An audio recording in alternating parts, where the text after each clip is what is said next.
অবিশ্বাস্য একটি বিশ্ব রেকর্ড করে দেখালেন নিউজিল্যান্ডের বলার লকি ফার্গুসন।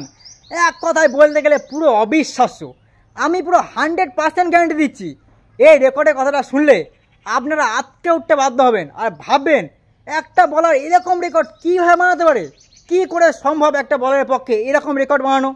কিন্তু টি-20 ওয়ার্ল্ড কাপের মঞ্চে লকি ফার্গুসন কিন্তু সেরকমই কিন্তু একটা রেকর্ড বানিয়েছে, মানে অবিশ্বাস্য রেকর্ড। আমরা তো এতদিন ধরে অনেক বলারে অনেক ধরনের বিশ্ব রেকর্ড দেখেছি, যেমন শেন ওয়ান টেস্ট ক্রিকেটে 6 বলে 6টা উইকেট নিচ্ছে, স্টুয়ার্ট ব্রড যুবরাজ সিংয়ের কাছে কিন্তু 6 বলে 6টা 6 খেয়েছে, অনেক বলার রয়েছে ম্যাডেন ওভার দিয়েছে, কেউ কেউ আবার উইকেট হ্যাট্রিক নিচ্ছে, মানে অনেক বলার অনেক ধরনের বিশ্ব রেকর্ড বানিয়েছে। কিন্তু লকি ফার্গুসন যে রেকর্ডটা বানিয়েছে ভাই, তোমরা বিশ্বাস করো আমার মতে কোনো বলারের বাবার ক্ষমতা নেই যে সেই রেকর্ডটা ভাঙবে।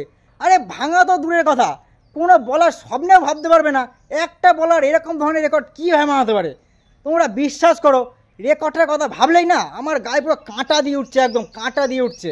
তো চলো এবার আমি তোমাদের সাথে শেয়ার করছি ঠিক কী ধরনের রেকর্ডটা বানিয়েছে লকি ফার্গুসন, যেটা শুনে তোমরাও আটকে উঠবে, তোমাদের গায়ে পুরো কাঁটা দিয়ে উঠবে। টি-20 ওয়ার্ল্ড কাপ 2024-এর নিউজিল্যান্ডের লাস্ট ম্যাচ ছিল কিন্তু পাপুয়া নিউগিনির সাথে, আর এই ম্যাচেই লকি ফার্গুসন সেই বিশ্ব রেকর্ডটা কিন্তু করে দেখিয়েছে। লকি ফার্গুসন টোটাল 4 ওভারে একটা স্পেল করেছিল, সে স্পেলে চারটে ওভারই কিন্তু ডট দিয়েছে, মানে তোমরা বুঝতে পারছো 24টা বল করেছে, আর সেই 24টা বলে কোনো একটা ব্যাটসম্যানকে একটা রান পর্যন্ত নিতে যায়নি। তার মানে তোমরা বুঝতে পারছো কেমন খতরনাক বল করেছে। শুধুমাত্র এটা না, 4টে ওভার তো ম্যাডেন দিয়েছেই, তার সাথে কিন্তু 3টে উইকেট তুলে নিয়েছে। এবার তোমরা বলো কোনো একটা বলার বিশ্বকাপের মতো মঞ্চে এসে 4 ওভার ম্যাডেন দিয়ে 3টে উইকেট তুলে নিয়েছে, এটা কি কোনো চারটিখানে কথা? তোমাদের এবার কী মনে হচ্ছে এই রেকর্ডটা কোন বলার ভেঙে দেখাতে পারবে? অবশ্যই কমেন্ট করে বলে যাবে। আর এরকম ইন্টারেস্টিং ভিডিও দেখার জন্য আমাকে কিন্তু অবশ্যই সাপোর্ট করবে।